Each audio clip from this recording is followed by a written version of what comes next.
All right. You know what's not easy? Winning this series. Let's see if he can do it. In the bottom left here, from Team Lao Power, this is Jieshi.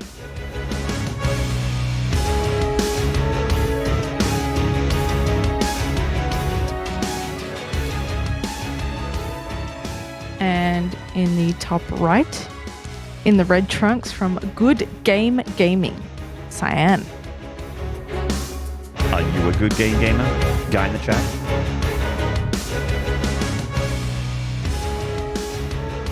Did you e-game today? Don't let any day go past without at least e-gaming once. It's part of a healthy diet and a healthy life. World Health Organization recommends you e-game at least once a day, for sure. Yeah. Twice if you can manage it, but at least once. Go to a doctor and say, look, my mouse accuracy, I can't seem to click on any heads in the video games that I play. I cannot split my Marines against these Banelings. And they'll be like, how much did you e-game today? Well, I played one TVT and got upset and turned off the game. I'm like, well, that's not enough e-gaming. They'll be recommending you some lifestyle changes. That's right. Go get some gaming products, get a gaming racing chair, take 3 e-games and call me in the morning.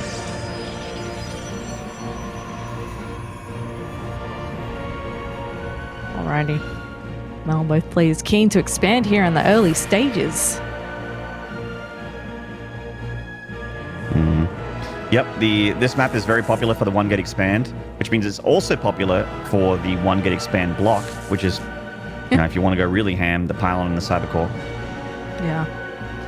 Very mirrored down to the patrolling of the natural base to try and stop that Nexus from going down right away. Cyan does get his a little earlier here. I'm wondering if Jieshi just goes for tech first. No, he's going to drop that Nexus straight away. Yeah, so no blocks here. This is a gentleman's agreement from both Protosses. They're like, you know what? You go ahead and have your fast expand. I'm not going to block it. Yeah. Cool. We might actually get some macro PvP. I was concerned that with Maxhead being bopped and excused from the tournament, that we may not see any long PvPs because most of the games that we've had haven't gone too long in the Chinese region in general. PvP, of course, can be quite a fast matchup as well.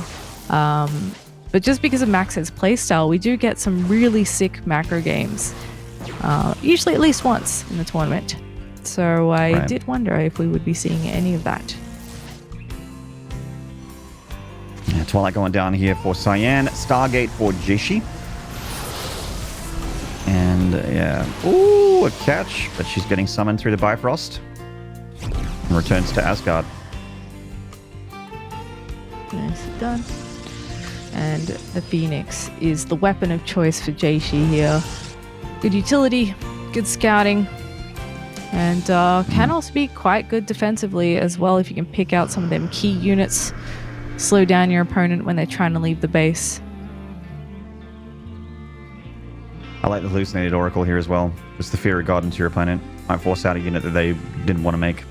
Yeah. Let's see if he. With the shield battery though, it's kind of you know, there it is. You got the warp in. Yeah, nicely done. He's chasing it hardcore too. Just making sure. I don't want that oracle to kill my probes. Oh no. Jesse's like, wow, he doesn't know what's real. What a scrub. Yeah. Not surprised to see Cyan opt for Blink here either. He's favored the Blink a little bit in the past. Sometimes moving it into a very heavy timing attack, but oftentimes just going into the third, getting charged, continuing up that tech tree. And then we have those big Protoss ball fights. Maybe was it last season that like every game was Disruptor versus Disruptor at all times? Yeah. I mean, I like my Blink Disruptor. You know me. To me, that's like the Omega Chad way to play PvP. It's like extremely dangerous, very volatile, but it makes me clap and laugh and smile like a guy with a, that just likes pretty explosions. So. Yep, can't go wrong with that. Mm-hmm. The Phoenix is flying over towards the main base here of Cyan. These are the real flying units, but of course Cyan's been locking things down. Shield battery and Stalkers in the main. And you were like, oh, we're not going to get our macro PvPs, or we're unlikely to get our macro PvPs because Maxed's not here. I'll tell you what, Zeph. This is the most macro PvP I've seen out of the last 2 weeks. Yeah. I mean, we did just have Taiwan, which, you know, Taiwan's Taiwan, and we haven't seen many PvPs from China yet. It's been TVPs for the most part, and TVTs. Yeah. Twilight Council now coming down for Jieshi behind this harassment. No doubt will think about getting his own blink. Ugh. Losing a couple of Phoenixes there. That last one. Yeah, So hurt. not great. He's going to get some probes through trouble. Another shot there. Oh, man. I don't know if 6 probes is worth 2 Phoenixes. That's probably not worth. Okay. It'd be nice to keep those around, though, because you could just use them infinitely if you don't lose them in the mineral lines like that. You can pick out the Immortals or whatever key unit you so desire when they finally engage. But you're absolutely right. Big gentleman's agreement here. Both of them happy to just climb up that tech tree. Both of them heading into the Templar Archives at this point. Charge on the way. +1 finishing up. Very, very smooth passage into the mid-game. Indeed.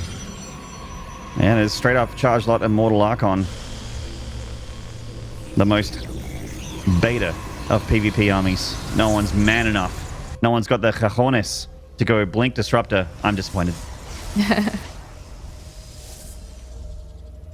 Well, there's still 2 more games in this series potentially, so you never know your luck. A lot of PvP just devolves into Blink versus Blink. Anyway, it's like the one follow-up is Blink. This is one of the rare occasions that it hasn't been. Such a passive game, but we are seeing the first move out here from Cyan. Just the Stalkers, though, so not going to send the expensive part of his army, and both players are even making their prism around the same time, so it really is such a similar build. Like when we attack around now, 4th being taken for Cyan at the front, and Jieshi about to take his in the bottom right. So the army at the 3rd is not out of position to defend the 4th. Cool. He pokes in there. He's like, perhaps not. Perchance, perhaps not. That's many Protoss units. Yeah. Oh, getting an Observer is nice. Every Observer kill is quite good. Yeah, really nice. And that triggers Jieshi to move over to that side to see if Cyan's still hanging around there. But Cyan, so cheeky. Just goes right back to where he came from. Wants to attack in here at the 3rd. He's actually not going to be successful. Does get the 1 Phoenix for his troubles. You got 2 there. But yeah, the Charge Lots force those Stalkers back. Charge Lots are a wonderful unit to have against Stalkers. See that this is the expensive part of Cyan's army, the Archons of the Charge Lots. Doesn't seem to have any Immortals, weirdly enough. No. So that is an advantage for Jieshi. It does mean he's going to have more Archons, which is going to erase the Charge Lots. So maybe it sort of, you know, makes the math a little fuzzy there. But normally I would prefer having the Archons. I feel like they scale a lot with their attack upgrades as well, which are about to kick in, by the way. Oh, Prism in the main for Jieshi as Cyan rolls in. Meanwhile, there's an engagement at the 4th Nexus. Trying to turn up the pressure here. This will definitely, at the very least, distract Jieshi. He's already warped in. Cannon helping buy some time there as well. And his Cyan is trying to pounce on the front lines here. Ooh, not so the Archons. how successful he's going to be. The Archons are great against the Zealots, but look how many Immortals are there firing away.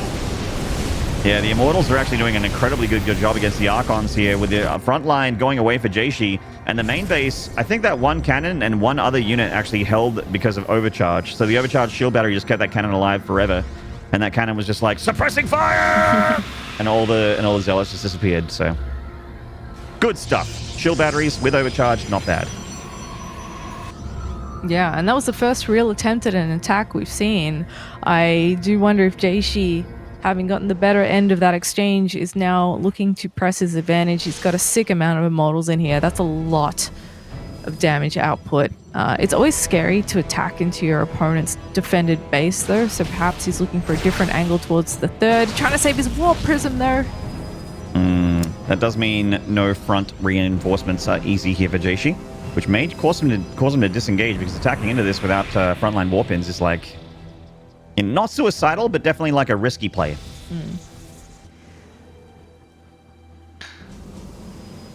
Both mostly posturing at the moment, trying to find an angle. And Cyan has managed to sneak some units down here to the bottom right, again thwarted by the static defense, so he's not going to get anything useful done there. In fact, just going to lose those stalkers. Nice catch by Jieshi on the way back. Yeah, damage is damage.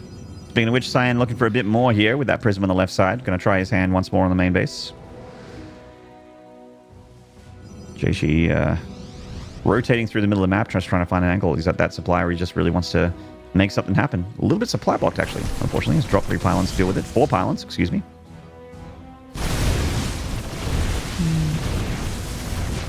It's like the name of the game is just to continue to expand.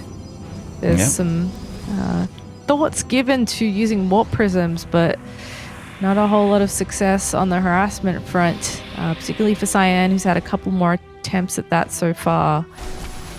And we're getting those big cotton candy armies.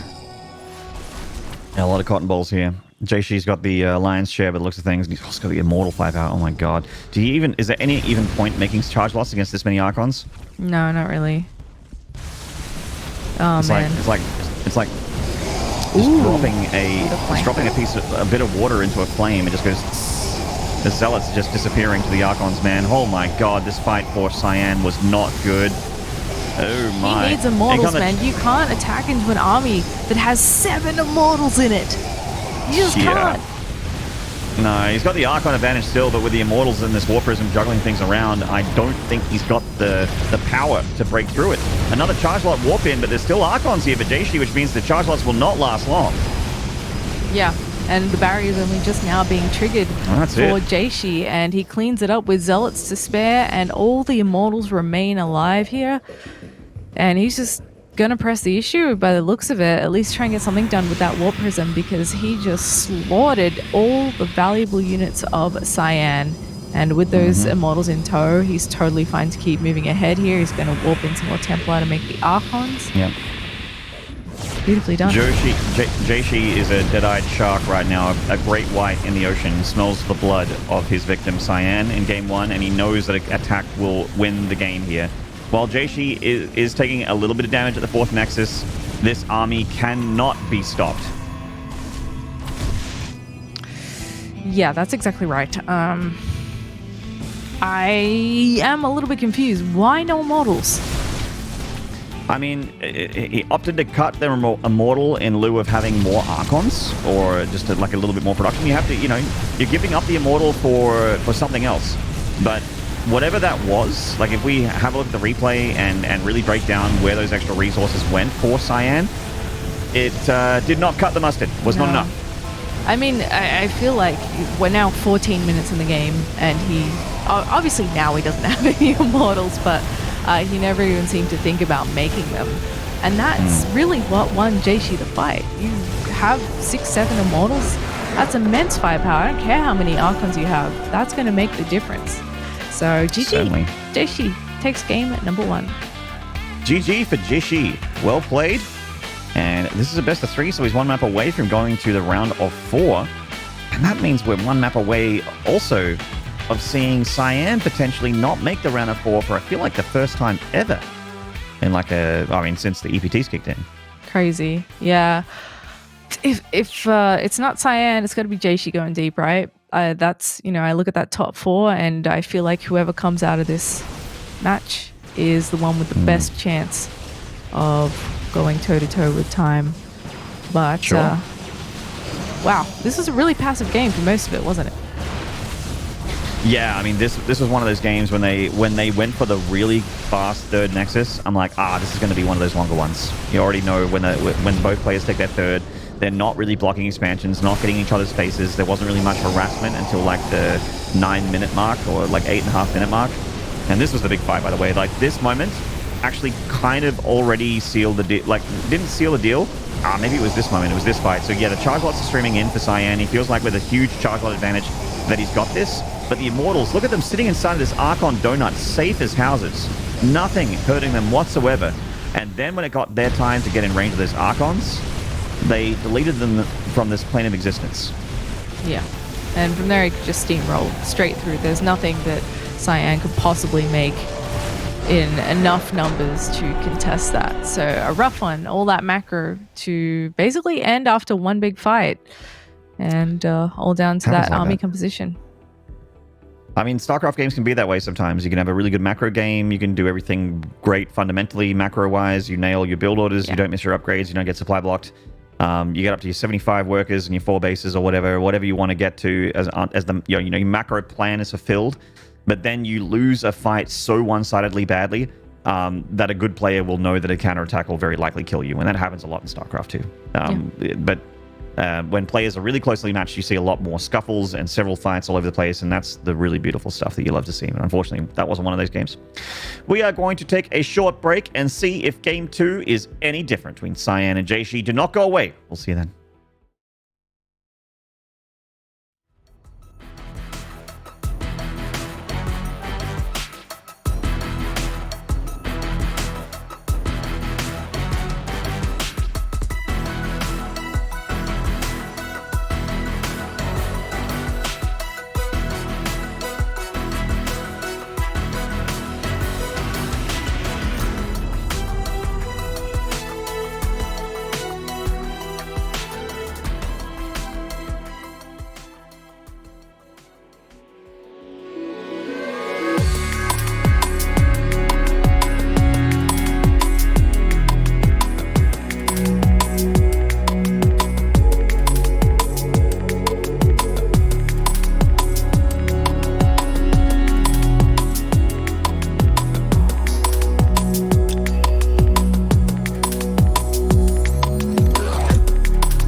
G'day, mates. Maynard here with Zeffling. Z-Money, as she's known in the streets. To all those thugs out there trying to cause crimes that she cleans up every now and then. Oh, sorry, I added you as a nighttime vigilante. Forgot about that. That was a secret, huh? Well, not anymore. Guess it's out there. I guess not. Now they know where to find me. Yeah. Oh, well, that's awkward. All right, well, let's get into the StarCraft here. We're getting into our second map in this PvP between Cyan and Jieshi. Currently, Jieshi 1-0 up on the old salt Cyan, who's been a mainstay of the Korean, not the Korean, the Chinese top 4. And it's going to be hard to see him go if Jieshi has another game like game 1. I mean, that was pretty one-sided when they started to clash. Yeah. He just had the secret sauce. That's what he had. They spent a long time building, not a whole lot of time fighting. And in the end, Jieshi just had the better composition, took the better fight, even despite a bit of a flank from Cyan with the Zealots. So, yeah, gonna have to win this one here if he wants to stay alive in the tournament. Fight! One more day. Can he do it? In the top right, in the red, this is Cyan.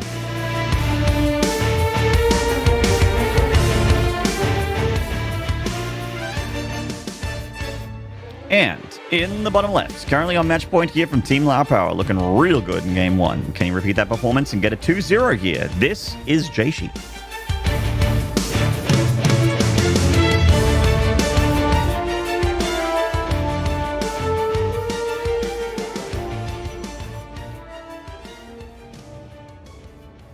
I should mention as well, Cyan, of course, part of Good Game Gaming. Very cool logo. We noticed that yesterday.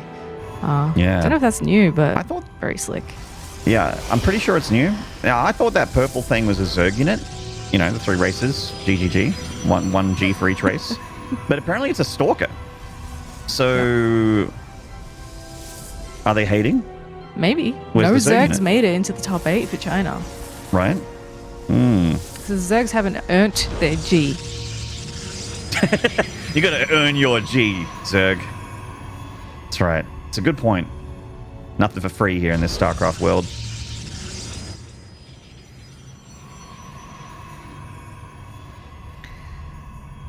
Okay. So.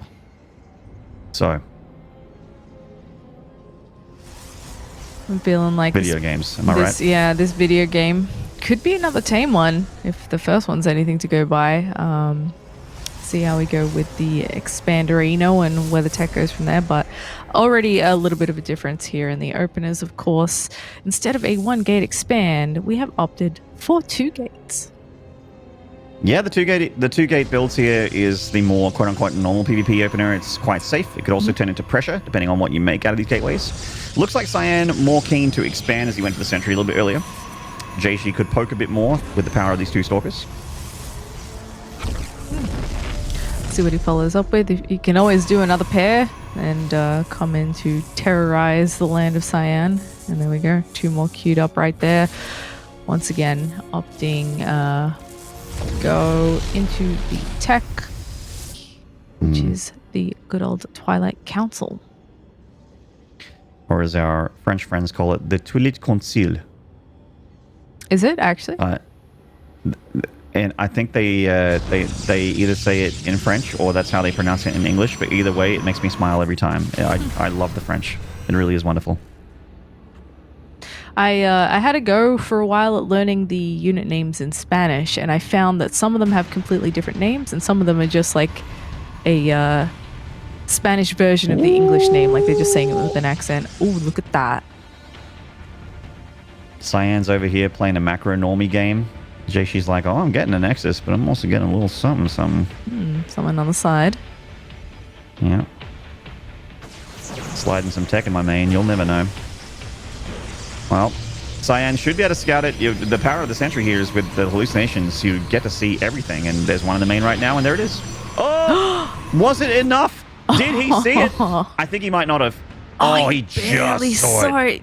Oh, man. Okay, that's so lucky for Cyan. Jieshi deliberately hugged that thing at the edge of the main because he knew a hallucination would come down eventually. Oh, man. Yeah, there's not much doubt about what that could be, though. All right. Well, he already had the Robo on the way, following up with his own Twilight Council. Of course, you must have one. It is a PvP after all. But yeah, he's going to be getting that vision out. Yep, gotta get the observer here. Just respect the DT. Always have to respect it. Shrine is complete. I don't think Jieshi cancelled it, so he's going to try and make the Invisible Man work here. And this may be, for the first time ever, a game where the DT doesn't do anything. Could be, yeah. I'm calling it earlier, but this is potential here. It's a huge moment. We'll see what happens. He could very well try a little bit of harassment and just straight up pull out. If it's not going to happen, if he's not getting any kills. Ooh, but Cyan, on the other hand, finds a beautiful spot to just sneak in here and start targeting down some probes. Very nicely done. Yeah, Shield Battery isn't going to do squat if those Adept attacks are synced up. They're going to go for the main now, and oh my god, this is going to be some sweet damage. Look how much damage 2 Adepts that are largely unchecked can just do in a PvP. 8 probes going down. A massive move for Cyan. Absolutely worth the life of these 2 Adepts. And honestly, 2 Adepts for half this many probes is still pretty good. So this is a lovely spot here for Cyan, who is rocking an 11 worker lead in a mirror matchup at the 5-minute mark, which is just brilliant for the Red Protoss. Yeah. And he's rolling straight into the blink, this time opting for Immortals. And he'll have quite a nice force out here. He'll also have the upgrades much sooner because, of course, he hasn't invested into DT tech that he hasn't gotten to use yet. So if he can continue to deflect any damage here from Jieshi, then I think Jieshi is going to be in some pretty big trouble. Not that he isn't already. Yeah, he's been caught with his pants around his ankles, unfortunately. Been caught sneaking into those midnight snacks when Mum told him he couldn't have any. And this is one of those things where you know, he's committed to the Dark Shrine. He's going to try and make it work. I mean, the plus side of the Dark Shrine is it's not completely useless if your Dark Templar don't do anything, because you can make Archons, which, as we saw in the last game, are pretty damn good in PvP. Yeah, no tech is useless. Just got to make sure you keep everything alive. Don't throw things away unnecessarily. And we can see Jieshi's similarly transitioning into his own Immortals. He's getting +1, 2, heading into charge. I don't know that he's going to be able to secure a 3rd here, though, because Cyan he's on the prowl. I'm going to charge quite a bit earlier here for Jieshi. Cyan, with just Blinkstalkers, won't get a whole lot done here. It's just poking. Might as well try. Blinkstalkers at home, being passive and doing nothing is sad face. Oh, cool. I actually thought he was bringing, like, Immortals with that. But yeah, that's definitely not enough to prevent that 3rd from coming down. Now, the DTs are in here, and in large numbers, turns out they're pretty good at killing Stalkers, too. So, despite the preemptive defense here from Cyan, oh my goodness, he's racking up some serious kills here. DTs are not bad, huh? Remember that time you said that maybe the DTs would do maybe. nothing? I said maybe potentially. Well, I'm just saying. But I'm a fool. We're proven very, very wrong here. I was proven wrong here. It's not even a maybe. It's definitely going to do damage, man. If you're like, there's a lot of people out there of varying leagues and varying levels of play. If you're a Protoss player out there and you're not making a Dark Shrine in any of your matchups, you should start now. Yeah. That's all I'm saying. DTs are all the rage. It's a good unit. Snaps a Stalker from existence there. Nice pick off on the right side. Free units. Get any damage you can.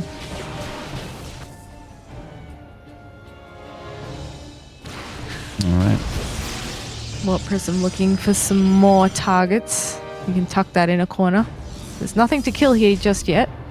But he is making probes 3 at a time, so there will be shortly. Oh no, the Stalkers are found it though. DT still gets out, but there's an observer here, so gonna have limited effectiveness. But at the same time, Cyan is moving down towards the 3rd base of Jieshi. Does he have enough pack punch here this time again? Jieshi got the advantage in terms of Immortals, but he has less of everything else. Yeah, he needs to get some Zealots here, a bit of a front line to protect those Immortals and those back lines, and needs to get the Archons rotated to the front as well to help out with Cyan's advances here. And also maintaining this choke point is important, because you want to have the concave over a guy sort of balled up like this. You want to be able to surround, you want to do as much units shooting as much as possible. So choke points are great, but now Cyan's starting to turn into a bit of a concave on the other side. So Jieshi doesn't want to overextend, wants to utilize his shield batteries. An overcharged shield battery has been fired off here at the third Nexus, so now he doesn't have that utility anymore. Is the sheer amount of firepower in these Immortals enough for Jieshi to hold on? A plus side also for Jieshi is if he does hold, he's got a huge head start on plus to attack. And that'll help him going forward if he can hold on here. That's true. He still has a worker count advantage as well. So while the army supply is in favor of Cyan, it's not undoably so. He's trying to push forward here. Force field's coming down. Takes out a lot of the cannon fodder that Jieshi had there. Jieshi trying to stay tucked in beside those shield batteries as much as possible, but pressing the issue now, moving forward, trying to target down some extra units. One Archon falls at the end there. Yeah, getting the Archons is a very nice pick-off, but these Immortals for Jieshi are still so healthy, and they have a lot of blood on their hands, or cannons, whatever. Crab robot units. They are killing so many Stalkers here, and they're putting in so much damage on the important units here of Cyan. So the Immortal count here for Jieshi definitely an advantage. Also still fighting a shield battery. He's going to have overcharge off cooldown again soon. Big blink forward. Cyan's had enough. He's getting impatient. He wants the win here. He wants the damage at that third, but maybe biting off a bit more than he could chew with these Immortals again, just plucking those Stalkers from existence. Boy, Cyan is really trying to get in here, but he's just not really gaining any ground. Jieshi finds a way to spare just 3 Zealots to move into that middle line of the third, and he's going to start racking up some kills there. Oh, but the offensive blink on top of the Immortals the second they're out of range of those shield batteries. That Immortal was asleep at the wheel there, and the Natural just finally getting it. It's like, oh yeah, right, I'm a fighting unit. He got in there, and now he's helping. And just in the nick of time, too, because that was balanced on a knife's edge right there at the third base. Meanwhile, the Zealots showing up at that third Nexus of Cyan, killing 11 probes and counting. Jieshi stabilizes at a third, and he's got plus to attack. An upgrade advantage here for Jieshi. And oh no, Zep. Cyan's out. Jieshi takes the 2-0 victory. His PvP cannot be denied. He's insane in this matchup.